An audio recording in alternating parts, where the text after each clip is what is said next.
the founder of the Planetary Health Collective. Please let us know your name, where it is that you're joining us from tonight, and also feel welcome to update your name in Zoom to include your pronouns. You can do that just by toggling your mouse over the top right-hand corner of your video screen and click on those three dots and then hit rename, and then you can update to include your pronouns. So yeah, feel free to go ahead and introduce yourself while we let people in.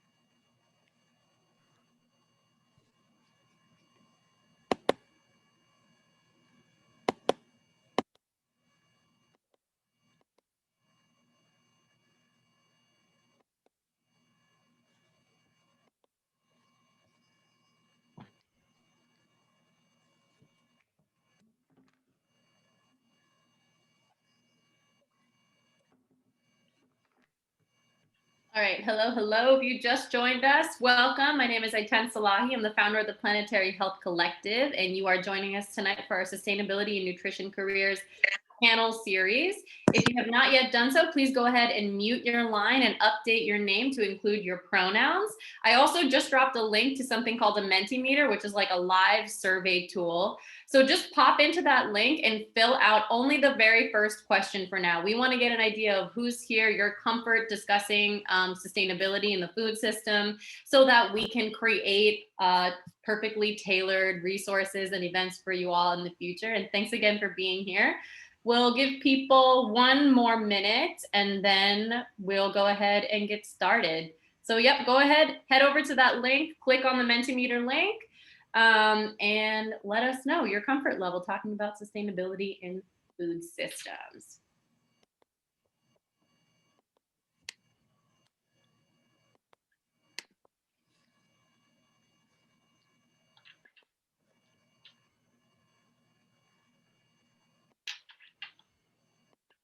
I'll just pop it into the chat 1 more time. There you go.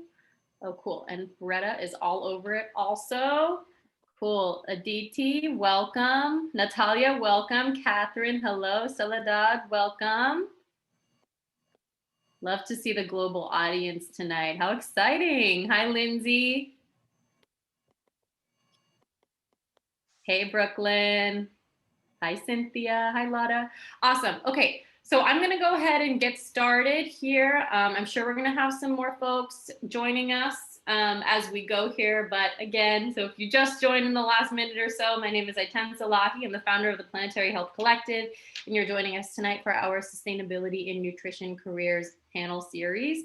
We've been running this event for several months now, and every month we have an incredible new panel joining us, and it's a really expansive event and opportunity for all of us to network, get to know each other, and just learn more about what kinds of opportunities there are at the intersection of sustainability and nutrition. All right.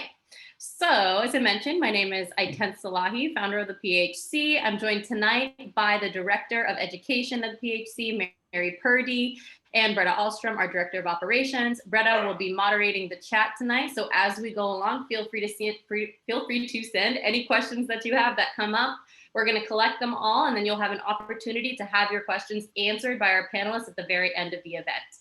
So briefly, we'll just chat about some norms and etiquette for the call. I'll tell you guys just a little bit more about who we are at the Planetary Health Collective, and then we're going to review the results of the Mentimeter survey. So if you have not yet done so, please pop over to the Mentimeter link in the chat right now to let us know your comfort level talking about sustainability in food systems, so that we can create more tailored materials for you guys in the future. Then I'm going to pass it off to Mary, who is going to introduce you to our wonderful panelists tonight.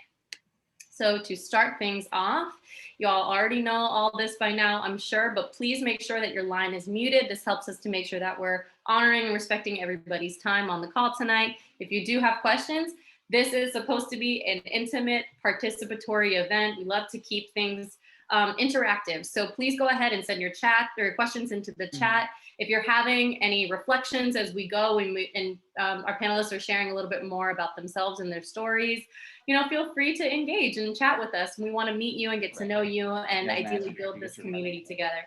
So if you've not yet muted your line, please remember to mute your line and introduce yourself. So let us know your name, where it is that you are joining us from tonight, how you found us, and what it is that you're excited to learn about in tonight's event. As always, remember to practice respect. This is a safe, diverse, and identity-affirming space. As you can see, we have a global audience joining us tonight, and we welcome all into this group. And any kind of hate speech will result in immediate removal from the group. We've never had this problem, and I want to keep that track record going. So, like I mentioned, remember to participate. We want to hear from you, and I'm going to update this so it doesn't say raise your hand because you don't really need to do that. Just send your questions into the chat box. If you do feel inclined to donate, please just head right over to the Eventbrite and you can actually just send us a donation by purchasing a donation-based ticket. Everything that we do at the Planetary Health Collective is donation-based, so we really appreciate it. All right, so who are we? Who is the Planetary Health Collective? So we are a movement of food and nutrition professionals who are passionate about leveraging our unique skills, passions, and platforms to mitigate climate change and nourish human health simultaneously. At the PHC, our mission is to activate, incubate, and elevate leadership potential for our community members. These are people who are determined to find a way to operate at the intersection of food, health, and climate. And we want to link you guys with opportunities to do that and provide education and opportunities to learn more about what's out there and to develop more competency and comfort in having dialogue around these sometimes complicated and certainly controversial topics. So our vision is to ultimately provide an unparalleled opportunity for you to channel your unique passions and skills to counter the climate crisis to the best of our abilities with intersectionality, urgency, and persistence. So we do this, of course, by educating, incubating, and activating our community. With our educational opportunities, we want to teach folks how to connect the dots between food, climate, and various forms of social justice so that you can become nuanced and knowledgeable and confident leaders in food and climate. We want to incubate your skills and your passions and your creativity and to show you that there are ways that you can be you and do you and still show up in this fight, and that we actually, it's not even just the thing that you can do, but something that we collectively need to do. So we're so grateful that you're here and so thankful that you've decided to get activated in this work. And lastly, we activate, we take action alongside of our allies to forge a path forward in systemic food, health, and climate change. All right, so before I pass it over to Mary to introduce tonight's panelists, I'm gonna go ahead and pop over to the Mentimeter to review the results. So if you guys have not yet filled out that survey, that's okay, but I'm just gonna pop over here and present them. I think you can see already, but I'm just gonna go into like the for real present mode. 1 second. Awesome, okay. So I think that you can actually continue submitting results and this might still refresh. So we've got 26 results so far. And the question is, how confident are you speaking about sustainable food systems? 4 of you said very confident. 14 of you said somewhat confident, and 8 of you said not very confident. Okay, we're getting some live responses right now. Awesome, love it. Yeah, if you've not yet responded, please go ahead and pop in there and let us know what you think. So our goal at PHC is to eventually get y'all to a place where that very confident blue is lit up. So if you are interested in developing your confidence and your knowledge or competency speaking about sustainable food systems, stay tuned with us at the Planetary Health Collective. Follow us on our Facebook group. Just search Planetary Health Collective on Facebook. Follow our Instagram. We're always sharing new resources there. And of course, get on our e-list because we are constantly sharing job opportunities in the food, health, and climate space there as well. All right. Thank you to everybody who filled out that survey. I'm going to go ahead and pass it off to Mary to introduce our speakers for tonight. Welcome. Thank you so much, Ayten. This is such a thrill to see so many different people from so many different places and backgrounds. So we've got students, we've got interns, we've got retired dietitians, we've got current dietitians, community dietitians, people in grad school. We have got people from Nicaragua and Manila, and where else did I see? Hawaii and New Zealand. My goodness, what time is it in all these places? So thrilled to have you. Tonight is really about giving you an opportunity to meet three amazing individuals who are working in the nutrition profession and incorporating sustainability or making sustainability the center point of their professional lives as nutrition professionals. So we hope that you will see yourself in the work that these three amazing individuals are doing currently, and that you will have an opportunity to ask questions about how you yourself can begin to either continue on a journey or start a journey towards being more sustainable in your career or bringing that sustainability component into your career. So my role tonight is as moderator. My name is Mary Purdy, as you may know, and I will be introducing each of our incredible panelists, and then I'll be asking a series of questions to our panelists. And then of course, we will be coming to you for your questions to make sure that you feel like you're getting what you want to out of tonight's session, and that you feel just a little bit more confident about your ability to talk about sustainability and also where you might see yourself in the future, even if that future is just right around the corner. So without any further ado, I would love to start off by introducing our first panelist. This is Amber Hansen. She is a dietitian with a master's in food policy from the Tufts Friedman School.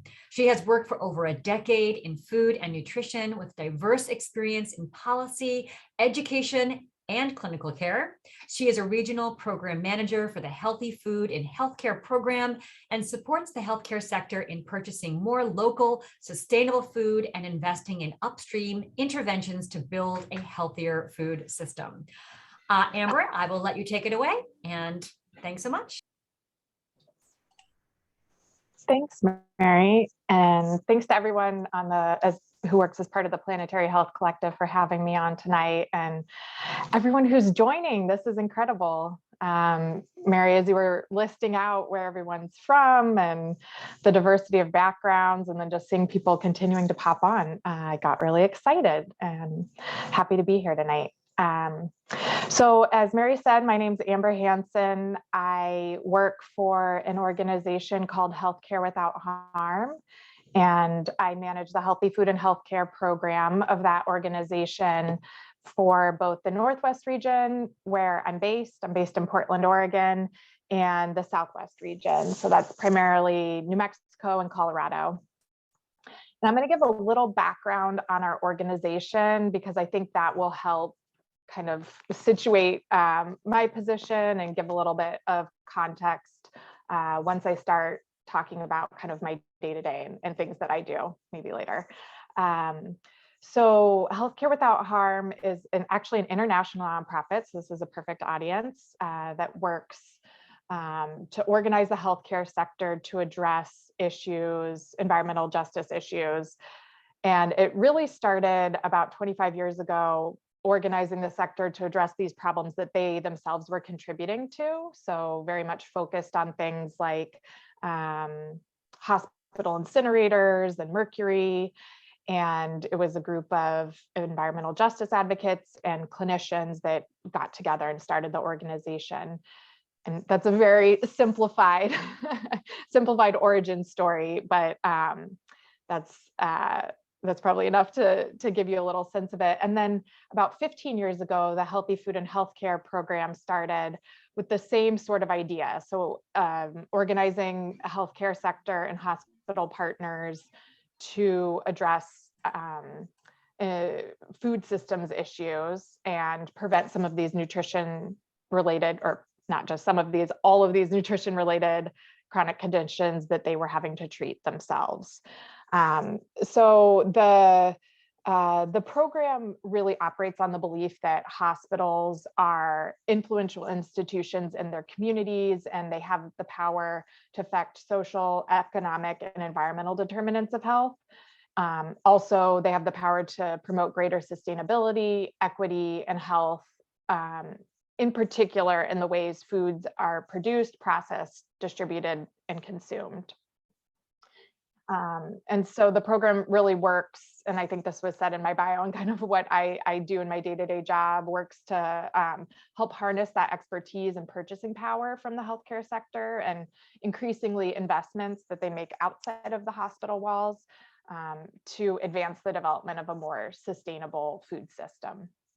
And to give you a little sense of the scale of what we're talking about, our Healthy Food and Healthcare team, which is a national team just based in the US, partners with about a third of hospitals in the US. And that's through our what we call innovation hubs in California, the Northwest, the Southwest, and the Northeast. So it's those innovation hubs are Practice Green Health Partners. So that's our sister organization, and they have a membership, paid membership based.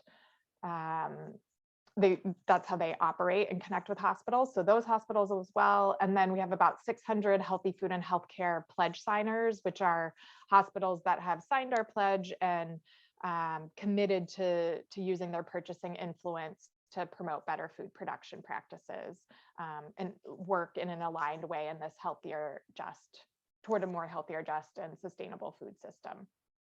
So that's a good chunk of hospitals throughout the US, with this idea, if everybody makes tiny shifts, we can create a large systems change. And we're currently really focused on a few strategic areas, and I'll talk a little bit about those because those are things that I work on a regular basis. So working with hospitals to reduce purchasing of meat and other animal-based products as both a climate mitigation strategy and a health strategy, increasing hospital purchasing to support sustainably grown and produced foods, including foods that are produced with regenerative practices, increasing hospital purchasing to support for local and regional foods and support the communities that produce them. Specifically increasing opportunities for historically marginalized Black, Indigenous, and people of color owned food and farm businesses to create pathways into institutional markets like hospitals, and really engaging hospitals with their communities to co-create solutions and work together to build health, wealth, and resilience with these food systems interventions. So at a really high level, my job involves supporting hospitals to shift their procurement practices towards purchasing more local, sustainable, equitable food. And that support, what that looks like more specifically, can be anything from sharing existing resources and research that we have, sharing best practices throughout this network of hospitals we have across the US. It might look like creating resources or co-creating them with hospitals, bringing hospitals together for peer-to-peer sharing so they can share directly with one another. And then kind of the most time-intensive step for, I guess, both myself and the hospitals is piloting some projects, some innovative projects that have the potential to be either replicated in other regions where we do work or scaled in the particular region where the pilot project started. And I can talk more in depth about those particular projects later when we do Q&A.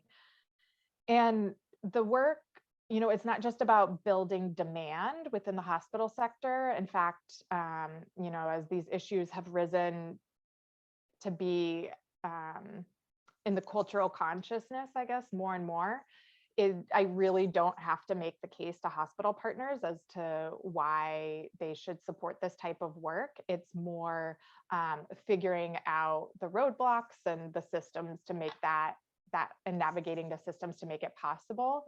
And so my work has increasingly focused on building the supply side as well. Obviously not me doing that myself, but working with partners throughout the supply chain.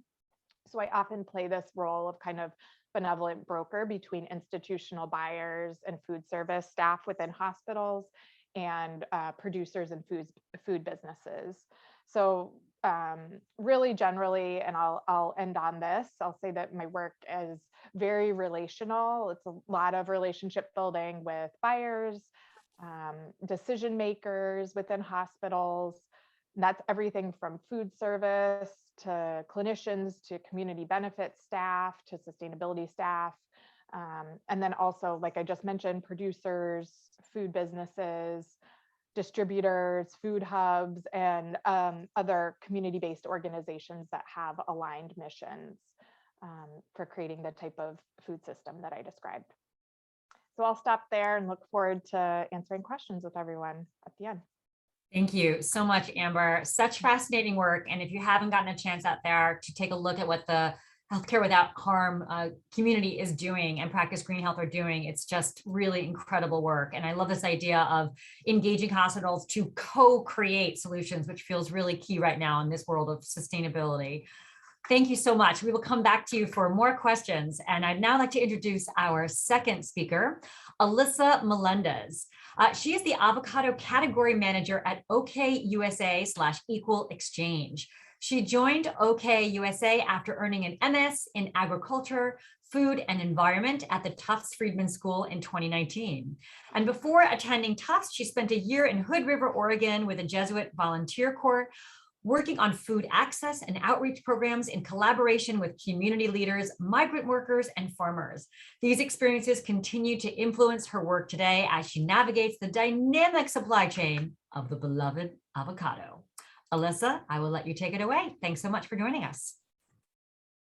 Thank you. I'm very honored to be here. It's really exciting to see the diversity of participants, and I think it's really awesome that the Planetary Health Collective has brought in so many different, perspectives on what sustainability means and what that could mean in everybody's work. So as Mary said, my name is Alyssa Melendez. I am the avocado category manager for OK USA, which is the produce arm of Equal Exchange. Many of you probably know Equal Exchange for their coffee, tea, and chocolate. But OK USA is the produce arm, so we handle bananas and avocados. Equal Exchange started in the 80s with their coffee, tea, and chocolate programs. We didn't start until about 2006 when they started the banana program. And then in 2013 is when we brought in avocados. So it's a fairly new program.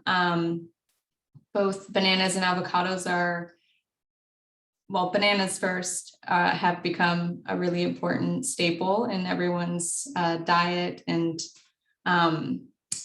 now definitely we're seeing the increase in, popularity of avocados, and within the supply chain, bananas especially. That's why we started, was because of the abuse of labor issues and at origin, and just knowing that farmers are not being paid what they deserve at origin. And then once it gets to the US, bananas are extremely cheap, and they really shouldn't be for being a tropical fruit and for traveling so far. So I think one of the main goals of Equal Exchange is to create alternative supply chains. Our products are organic and fair trade. And to give a little bit of information on fair trade, one of the things that distinguishes Equal Exchange apart from them is that we specifically focus on working with small farmers, small farmer cooperatives. So it's basically a group of smaller farmers who work together to kind of combine their volume in order to meet demand. And it's a really great way for them to have more agency in the supply chain. Our supply chain is very small, so I'm directly in contact with the producers at origin, negotiating prices. Most of the time in conventional markets, they're telling them what price they want, and that's kind of the end of the day. But we're following the market so closely that we're making sure that on a weekly basis, especially for avocados, that it's in line with what they need, getting the margin that they need to survive as a company. And also being a cooperative, they're able to afford the certifications for the organic and fair trade, which can be extremely expensive And so being able to have that support throughout the organization is extremely important. And I think that's what attracted me to the company in the first place. I think going through the master's program, where I met some of my other Friedman folks here, which is good to see. And we all kind of went in different directions, which is awesome. And what I loved about the program. The degree essentially was a master's of science in nutrition, but my focus was on agriculture, food, and environment.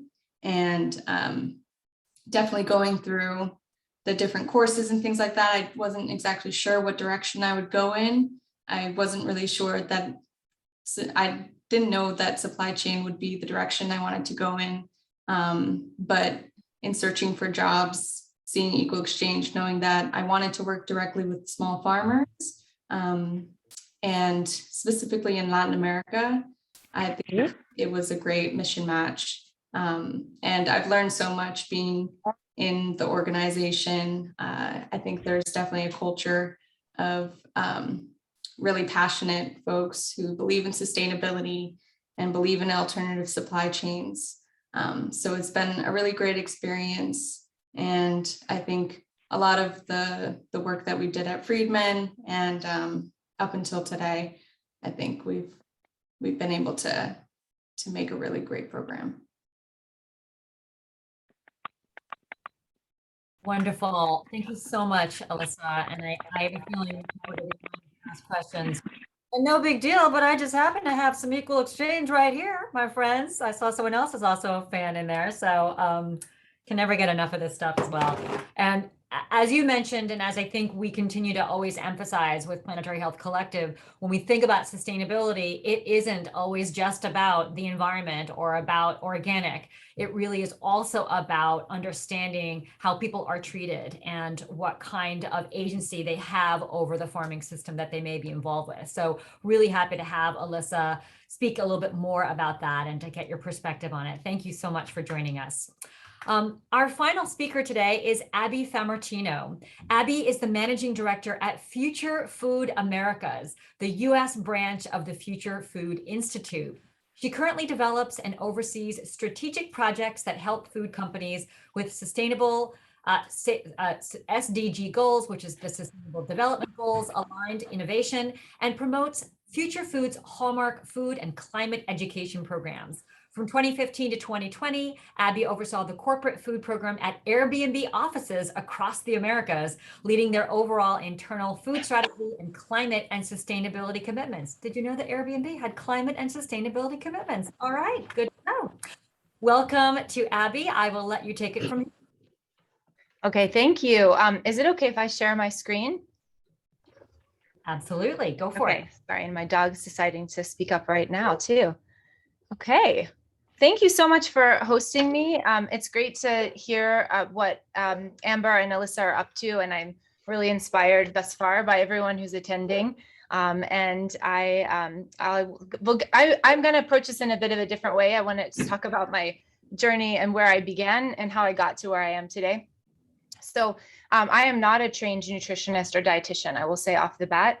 I started my career after college pursuing a degree in health supportive cooking. So my degree is in food and nutrition by way of a professional culinary degree.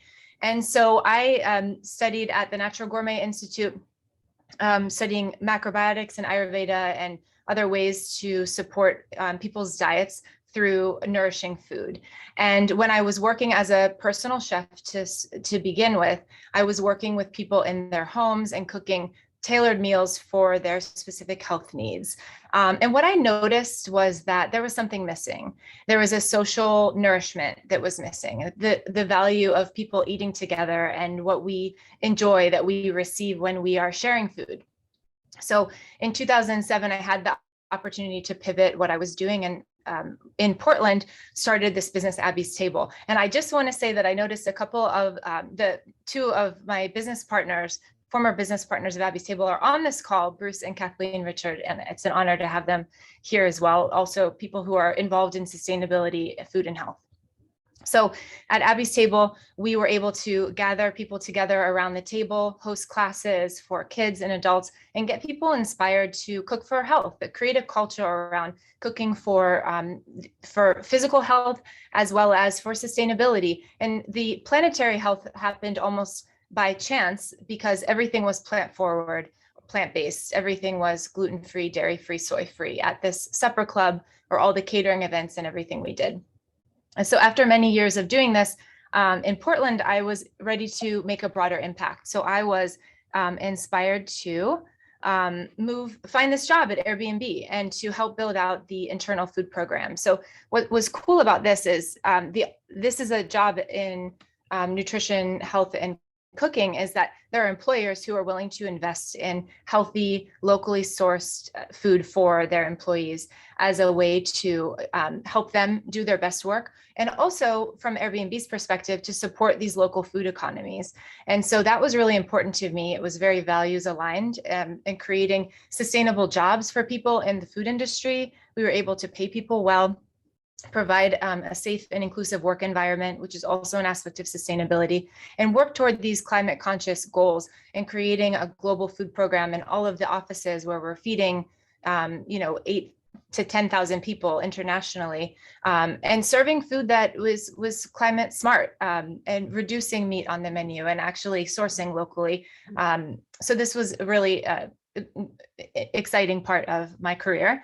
And in May of 2020, I had to pivot and find new opportunities due to the pandemic. And I took this as an opportunity to assess my priorities. And I think I was ready to make an impact upstream of where I'd been working in food service, but also I knew that I wanted to be able to impact the lives of a more diverse audience outside of people who could attend my supper club in Portland, or who were employees or guests of Airbnb in the offices. So I decided to go back to school, and I'm currently pursuing a dual degree in sustainable food systems and sustainability leadership. Robin Curry, who is a part of Prescott College, was one of the speakers in the last panel. So check that one out if you're interested in learning more about the programs at Prescott. And last year, I also hosted this Food Systems Summit dialogue, and this gathered together diverse voices to talk about envisioning the future of food service. And this really was a way for me to focus on how could we create a world where we have better pay for food service workers, educational opportunities, these safe, inclusive work environments, not just food service, but also all of the food system.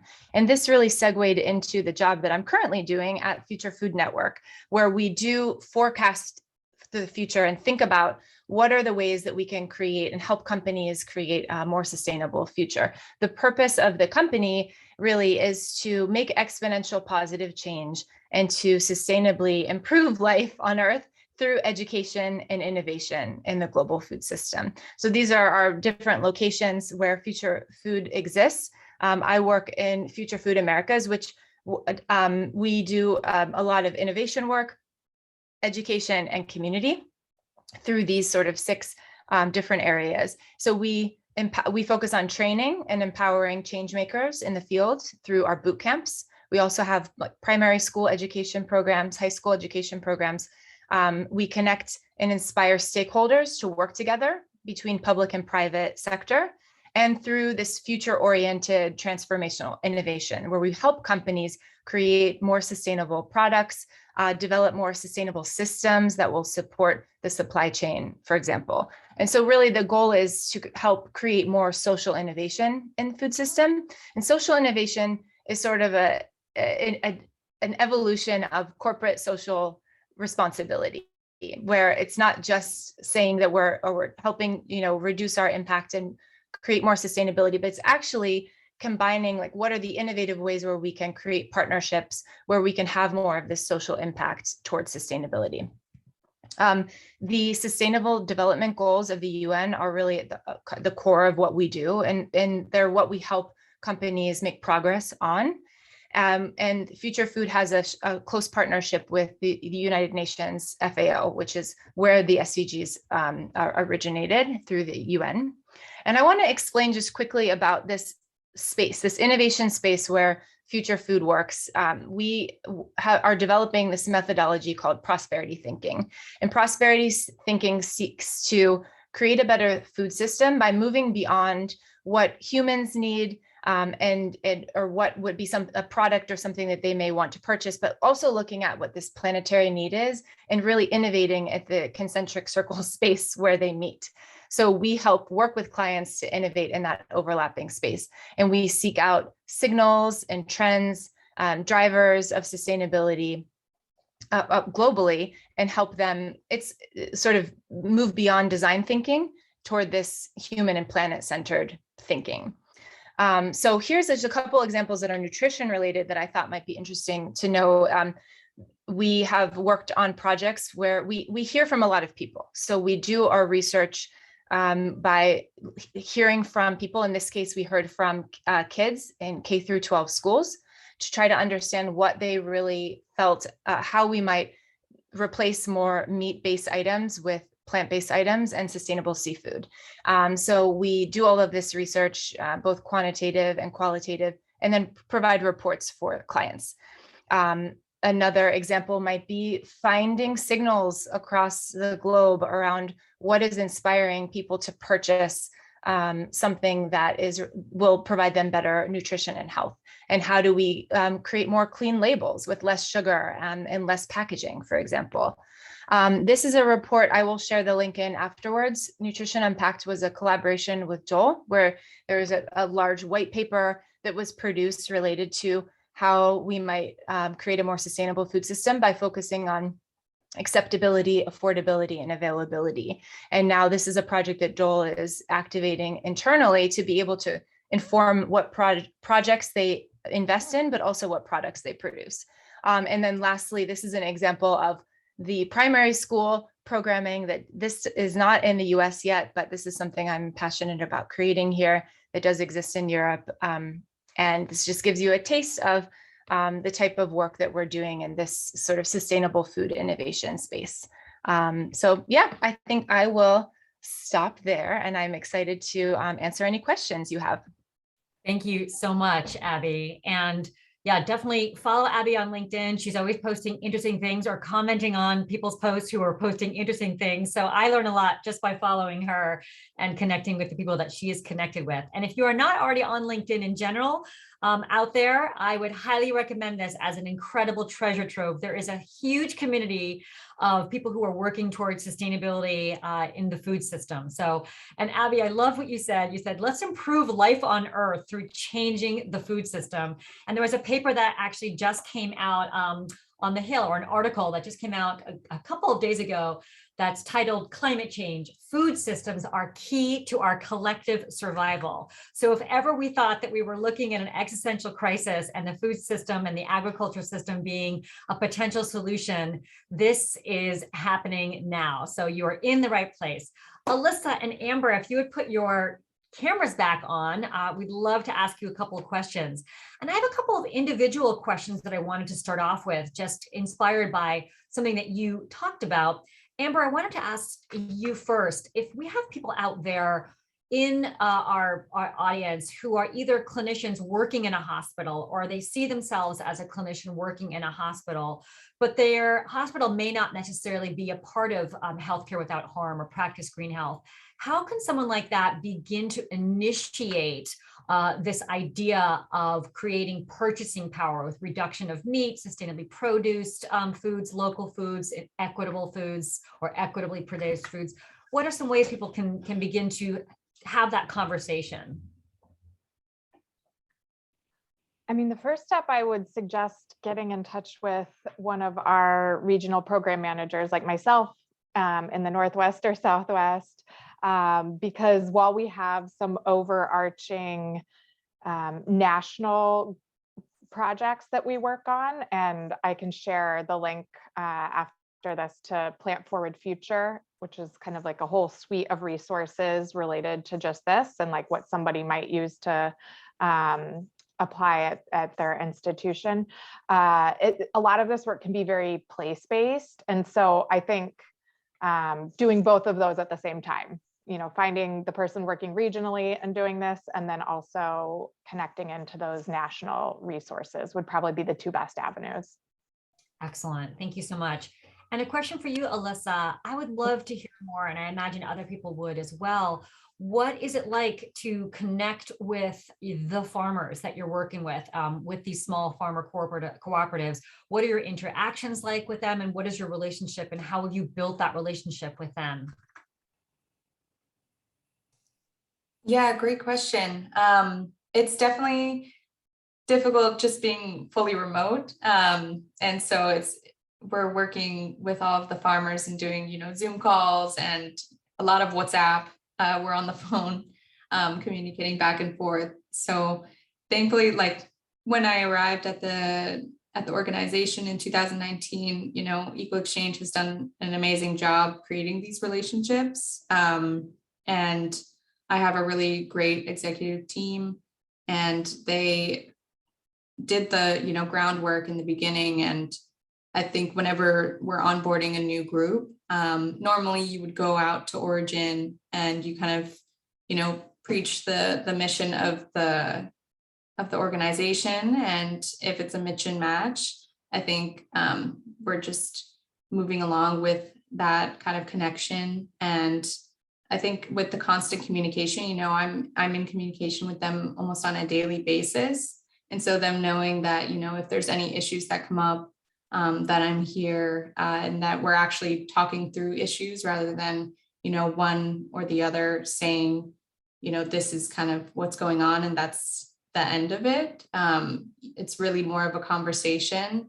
And I think that's where it becomes more equitable compared to other supply chains. But yeah, I really enjoy the relationship. I think that's what motivates my day to day, being able to talk with the farmers. And so I think that's kind of what makes it a lot different from other food companies that I probably work with.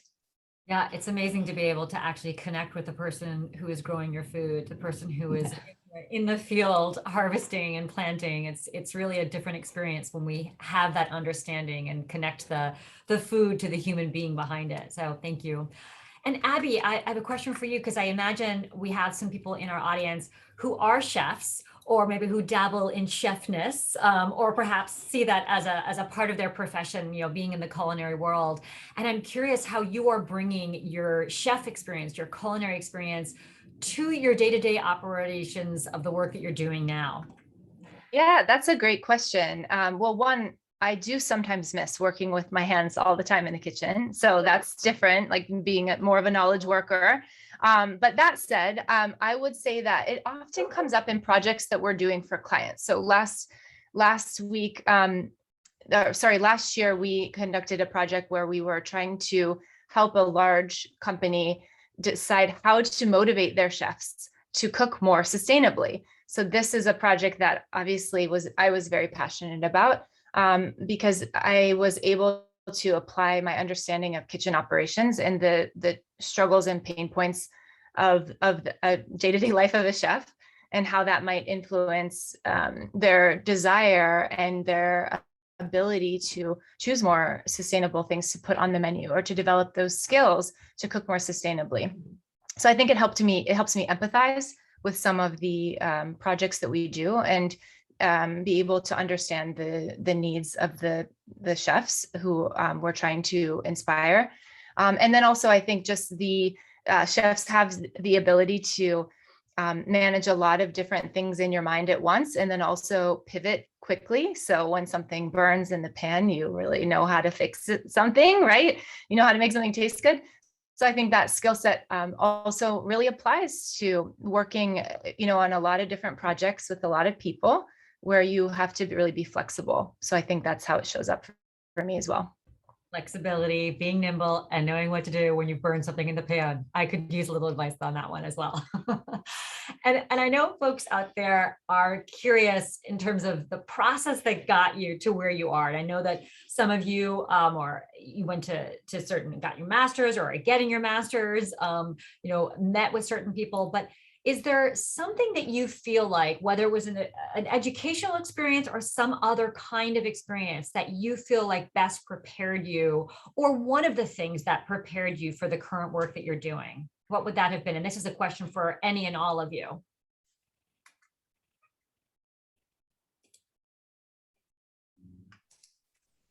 I can really quickly answer. I am a big believer in mentorship. I'm actively like a business mentor now on MicroMentor, which is a free business mentorship platform through Mercy Corps. But I received mentorship throughout my career early on.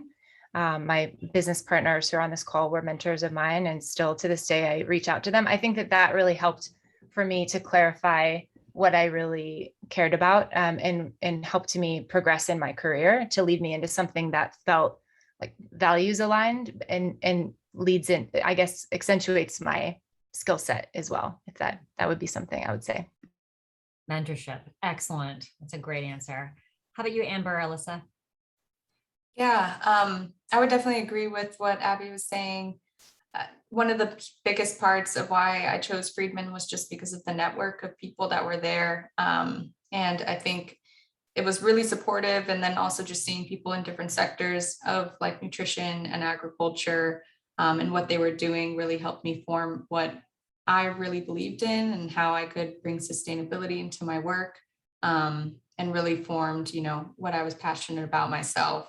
And as you all asked, kind of the first question was, what was your comfort level of talking about sustainability? And I think that's really what, solidified my comfortability for sure. Great. Amber, how about you? Let's see. I mean, I would second the mentorship. And I also, during my dietetic internship, found HEN, the Hunger and Environmental Nutrition Practice Group. So as a dietitian, sort of finding my way, that was like the one place that really felt like home within the profession. And so that was sort of the start of it, but it still took me actually working in clinical nutrition to realize that I definitely wanted to kind of zoom out a little and work at a more systems level that was just a better fit for my interests,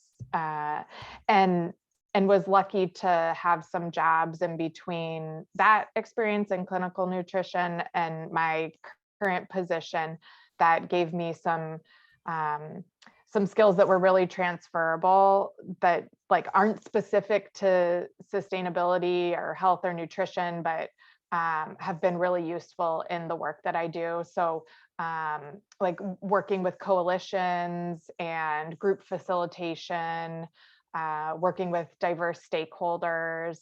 I think all of those things, like it's great to have the content knowledge around health and nutrition and sustainability, and I'm always learning and looking for opportunities to grow in those areas. But I think some of those other skill sets that I was able to develop in different positions really helped serve me in my position now.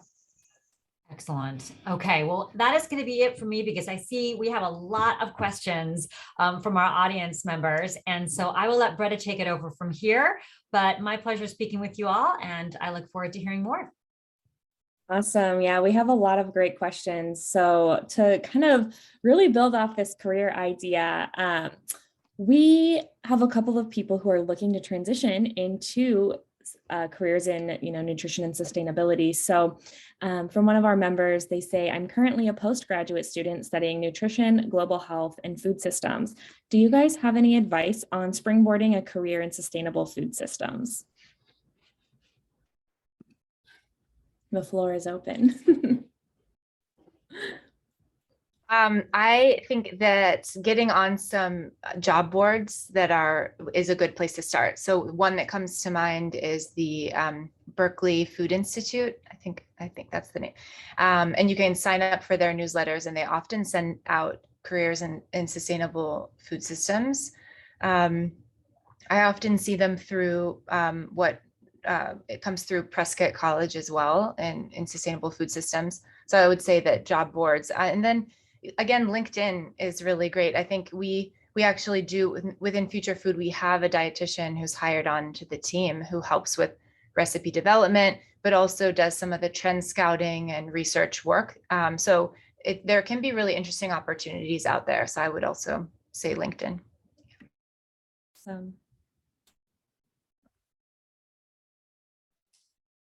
Yeah, another job board that I found my job on was Good Food Jobs.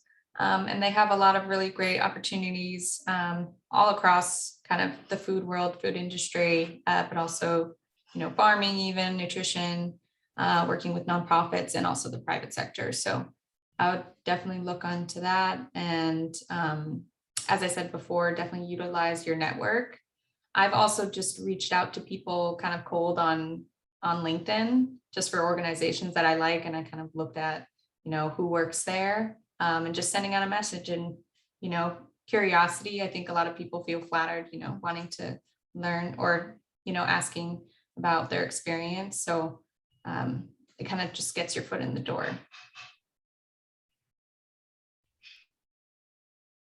Yeah, I guess I second or third the job boards.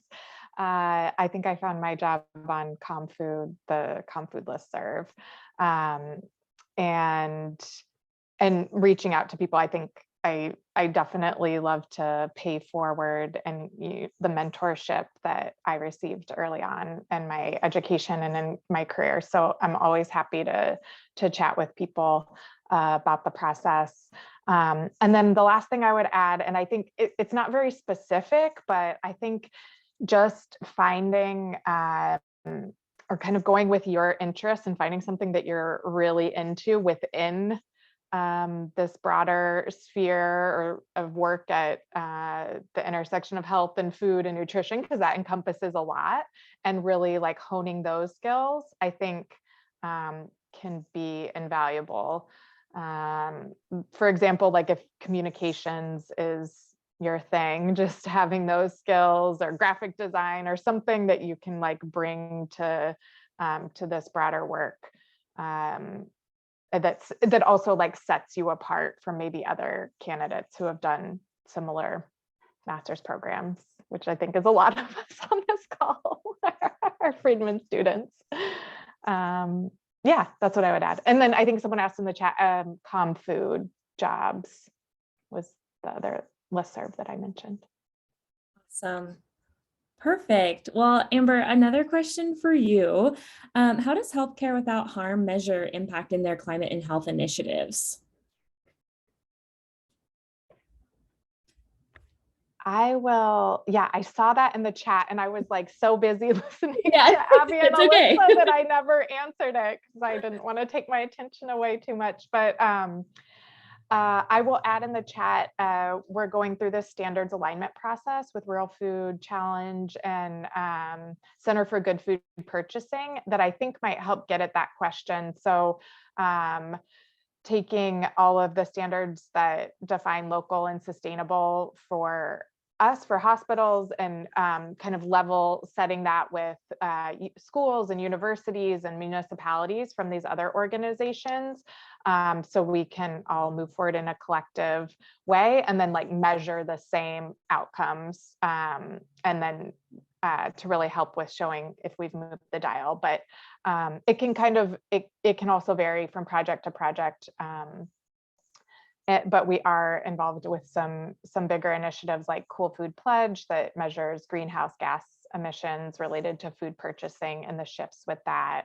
And then health isn't just, is more encompassing than like health indicators. It could get at economic health or community resilience or these other aspects. So I'll drop it in the link, and feel free to be in touch if you have more questions, or to be a reviewer. I think they're in the external review period now.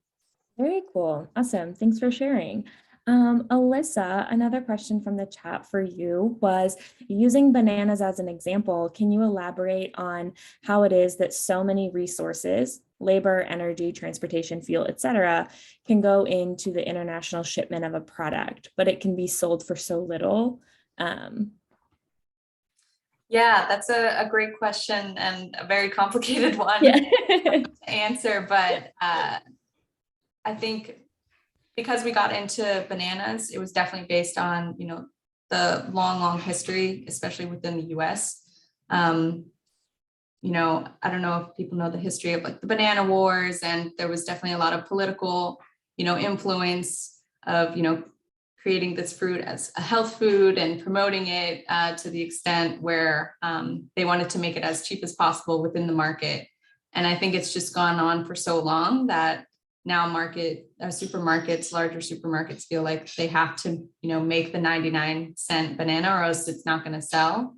And I think the fair trade program is really trying to challenge that, especially as you all have heard in the news, supply chain issues are, abundant throughout all supply chains, especially within produce, backups with shipping lines and things like that. So the price has really stayed the same while, all of these supply chain costs have gone up. And just this year, they finally raised the fair trade minimum price. And so with all fair trade products, they have a minimum price, including avocados, except avocados are always more expensive than the minimum price. But for bananas, it really does matter. And so they finally raised the price, and we've had to have lengthy conversations with a ton of customers. And most of our customers are, smaller natural food stores, co-ops, some bigger ones like Stop and Shop. But we've had to have lengthy conversations about raising the price. And thankfully, all of them have had positive reactions, just knowing how much our costs have gone up. So I think it's been a positive experience. They haven't really even told their customers, just, everybody wants the banana. So a couple cents more, it really doesn't make that difference for the customer, but it means a lot for the farmer. So I think we're really trying to change the narrative. And I think for, bananas and avocados, specifically for bananas, the fair trade minimum price means a lot. Great insight. Thank you. We have a couple of other questions, but in the interest of time, some of them are overlapping. I want to wrap up here so we can finish a few other things. But my one last question for all of you is, what skills, hard skills, would you recommend for the members of the PHC community that maybe you didn't get out of a course or your master's or a class? What do you feel like is really valuable for people to bring to the table? I know it's a hard question, so you can take a sec to think about it. I will remind everyone, if you guys could go fill out the Mentimeter that was dropped in the chat, that would be great. We'll be sharing those results in just a minute. All right, anybody want to tackle that question? Or it could even be the skill that maybe you didn't learn in a class, but you feel like is really an asset to your career right now. Yeah, I'll start. I definitely think with my line of work, just really strong communication skills and also negotiation skills is huge. And definitely it takes time to build confidence with that. And I was never a sales type person or anything like that, but it's definitely a different environment than the probably more conventional negotiation process. But I would definitely say work on, public speaking, communication, negotiation skills. That'll take you so far in any career. Awesome. Thank you. Anybody else want to add to that? I would agree. And working for a nonprofit, mid-sized nonprofit, I end up doing a lot of fund development and things related to fundraising, which was new for me. And so usually you learn that on the job. I guess you could take a nonprofit management class or something, but I do a lot of communicating with funders and writing grant applications and things like that. And then I would also say something that our organization is doing internally and then personally, just looking for opportunities to learning opportunities around racial equity because I think that's been like really foundational to a lot of the work. And just working in the food system, there's not really a way you can not address these issues. So that's like will be lifelong learning process, but something that I seek out opportunities in as well. Great, thank you so much. Abby, what about you? I think everything said, I definitely agree with. I would also say that, well, two things. One, presentations, putting together presentations and putting together, documents that look nice. And I'm not a graphic designer, but I think that that's something that I had to just understand how to create something that looks aesthetically nice. In addition to like public speaking and working on communication. And on the flip side of public speaking, I would say that it's really important to practice listening skills. I think that listening is an aspect of communication that might be undervalued, but it's a soft skill that's really important, I think, to understand how to work in sustainable food systems, working with a lot of different people across sectors. It's important to listen, but also practice like asking the right questions, which can be hard to do, to fully listen when we're multitasking. We're doing so much like with media and online. So it's just that would be another suggestion. Perfect. Well, thank you all so much. I'm going to hand it back over to Ayten to wrap us up. But again, thank you guys for participating today, giving us so much knowledge and wisdom. And we're just so grateful for you guys. So thank you. Awesome. Yes, we're so grateful that you guys shared some time with us tonight. I know our community is so grateful to you as well. So I'm just showing the Mentimeter results. Everyone, thanks so much for joining us tonight. It looks like we have an average of about 3 for folks who are feeling more confident about how they can incorporate sustainability into your current role. If you're still grappling with this, please feel free to join us again for another one of our Sustainability and Nutrition Careers panel series. Join our community on the Facebook group, follow us on Instagram, follow us on Eventbrite. We are constantly sharing ways and new opportunities for people to get more involved in sustainability work in their food and nutrition career.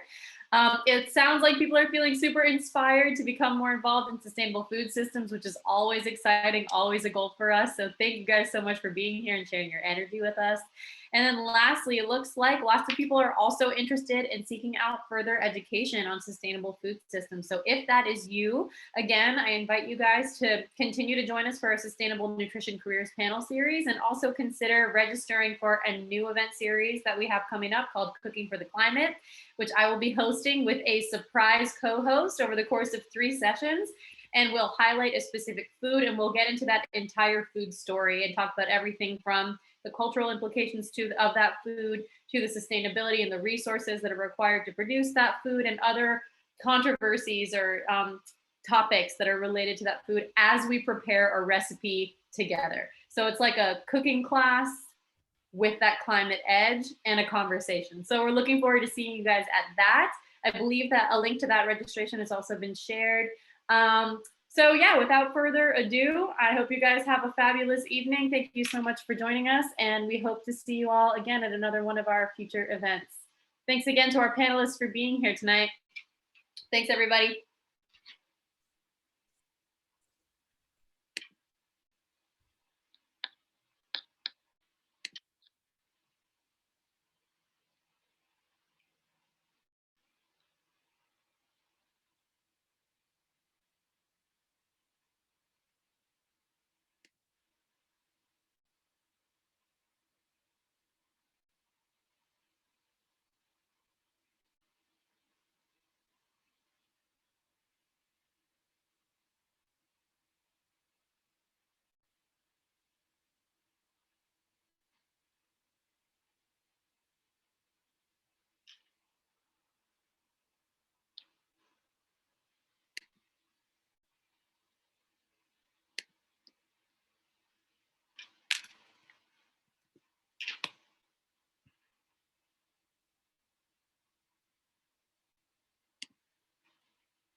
Yay. I was like, everybody get out of here. What? It's over. I know. I was removing them and I might have accidentally reported some people, so that's my bad. I was just trying to do it quick and instead of just removing them, but yeah, okay. Oh well. Did we stop the recording? No. Oh, Sorry, that's my fault. I'm doing too many things. Stop recording.